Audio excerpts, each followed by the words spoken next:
Yesterday, at exactly 2:47 a.m., my phone buzzed and pulled me out of sleep. I reached for it without even opening my eyes. I expected a spam notification, maybe an email or some random app alert, but when I looked at the screen, every bit of sleep instantly disappeared. The text message came from my own phone number, not from a contact named after me, not from an unknown number, my actual phone number. The same number attached to the phone in my hand. For several seconds, I simply stared at the screen. Then I opened the message. Don't panic. Read everything carefully. I frowned. A second message arrived almost immediately. I'm sending this from June 3rd, 2047. I laughed. Whoever was doing this had put effort into it. I typed back. Nice joke. Who is this? The reply came instantly. Check the kitchen. I rolled my eyes. Then I heard glass shatter. The sound echoed through my apartment. My smile disappeared. Slowly, I got out of bed and walked toward the kitchen. A drinking glass was lying broken across the floor. Water covered the tiles. I froze. The glass had been sitting safely on the counter before I went to sleep. I knew that. When I returned to my bedroom, another message was waiting. Now you believe me a little. I sat on the edge of my bed, staring at the conversation. Coincidence. That had to be all it was, nothing more. But the messages kept coming. At 8:23 a.m. your manager will call. Do not answer. That was it. No explanation. I ignored the warning and eventually fell back asleep. The next morning, I forgot about the whole thing. Until my phone rang. 8:23 a.m. exactly. The caller ID showed my manager's name. For a moment, my stomach dropped. I watched the phone ring. I didn't answer. Seconds later, another message arrived. Good. A chill ran down my spine. A few minutes later, I called my manager back. He didn't answer. About 20 minutes later, he returned the call. The first thing he said was, Sorry, I almost called the wrong employee into a meeting. I felt my chest tighten. That was the second prediction, and both had come true. The rest of the day, I couldn't focus on anything. The messages kept replaying inside my head. That evening, I finally opened the conversation again. If you're really me, prove it. For nearly a minute, nothing happened. Then the reply arrived. You still have a scar on your left knee from when you crashed your bike at age 12. I swallowed. Then another message appeared. You've never told anyone the real reason you were crying that day. My blood went cold. Nobody knew that story. Nobody. Not my friends. Not my family. Not even the people who were there. I stared at the screen. My hands were shaking now. Another message arrived. Tomorrow you'll receive an envelope. Then another. Do not throw it away. I typed as fast as I could. Who are you? No response. Hours passed. Nothing. The next day I came home from work. As soon as I reached my apartment door, I noticed something on the floor. A white envelope. No address. No stamp. No sender. Just my apartment number written across the front. My heart started pounding. I picked it up and carried it inside. The envelope felt unusually thin. Inside was a single photograph. At first glance, it looked normal. It showed my apartment building at night. The same building I was standing inside right now. Then I noticed the date printed in the corner. Tomorrow. I looked again. Tomorrow. The photograph hadn't even been taken yet. My hands started shaking. But that wasn't the worst part. Standing in one of the windows was a person. I zoomed in. My blood turned to ice. The person in the photograph was me, and the photo had been taken tomorrow. I couldn't stop staring at the photograph. The date printed in the corner was tomorrow, and standing in the fourth floor window was me. At first, I tried to convince myself it was fake. Photos can be edited. Dates can be changed. People can lie.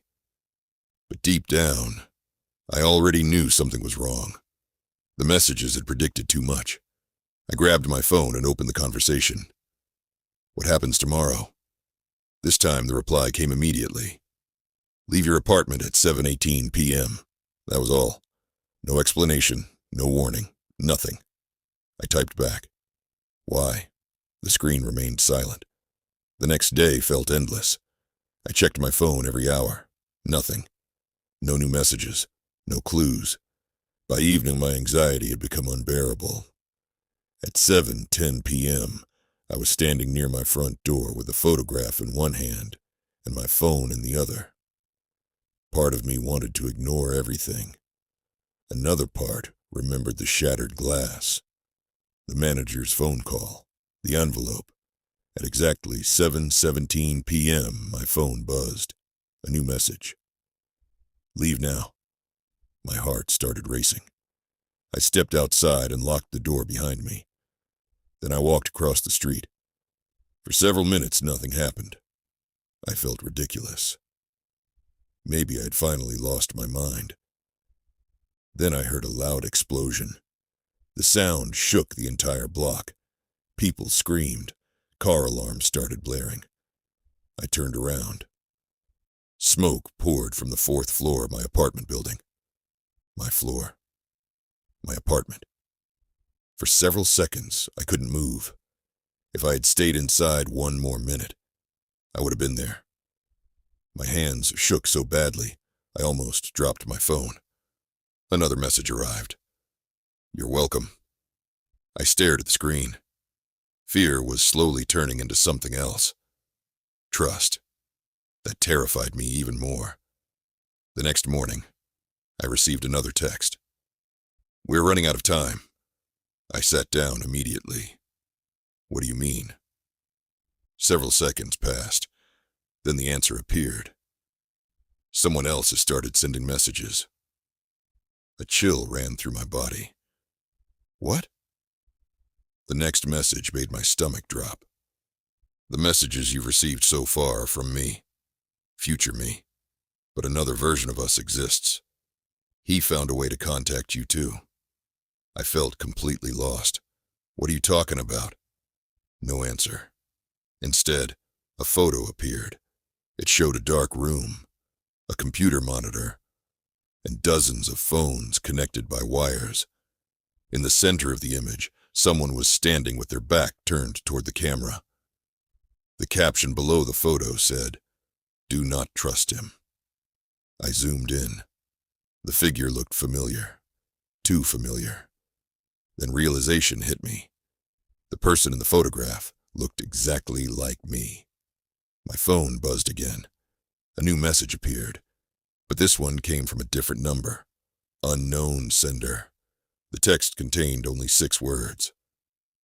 "He's lying. I'm the real one." I stared at the two conversations. One phone. 2 versions of myself. Both claiming to be the real one. Both warning me about the other. And I had no idea which one was telling the truth.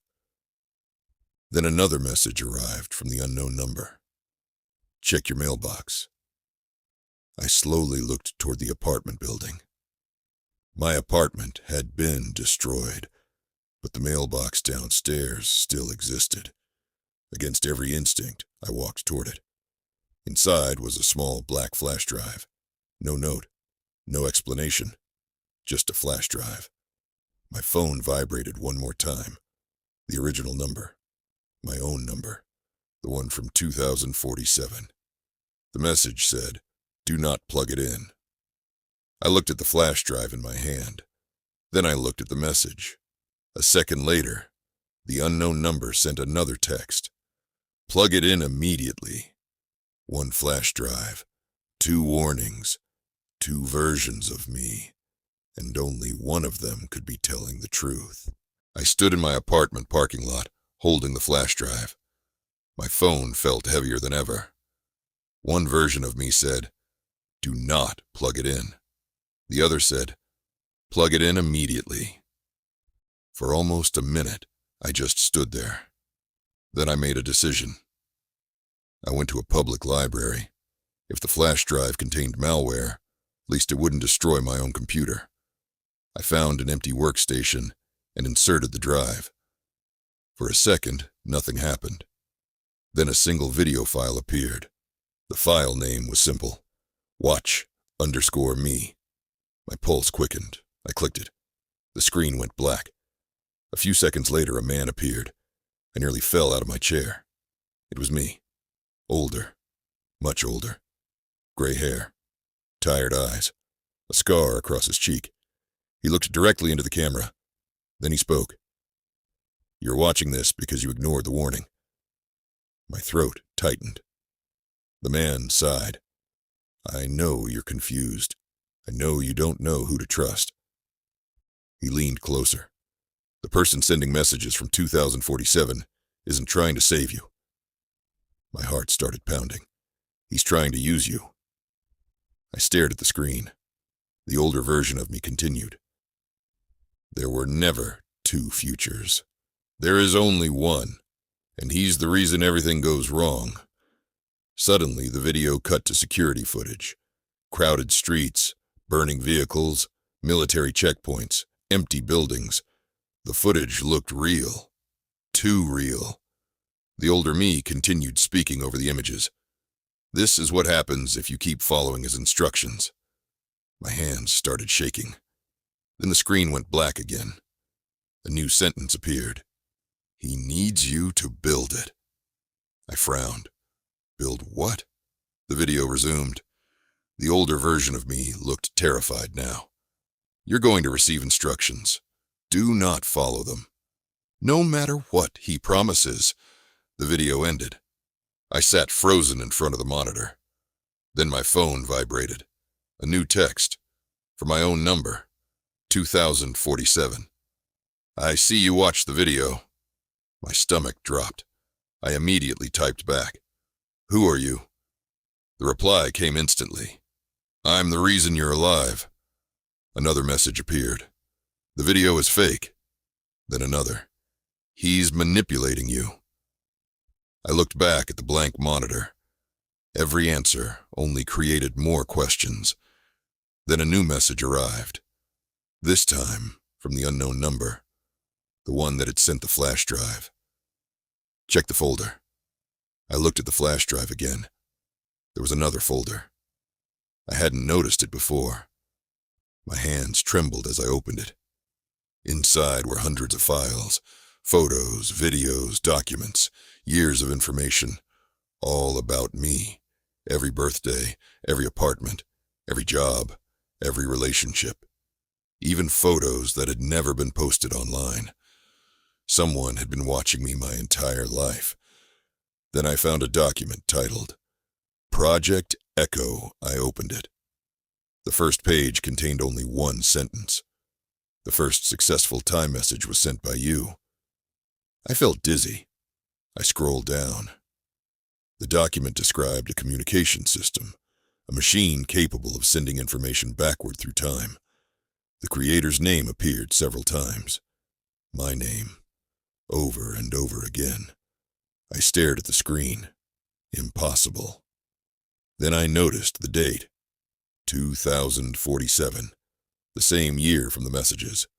Suddenly, my phone exploded with notifications. Message after message after message, all from my own number.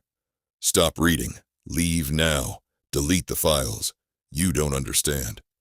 The texts arrived faster and faster. My screen became unreadable. Then every message disappeared. Only one remained. 5 words. "He's standing behind you." My blood turned to ice. Slowly. I turned around, and someone was standing at the end of the library aisle, watching me.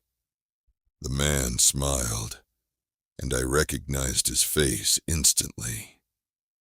It was me.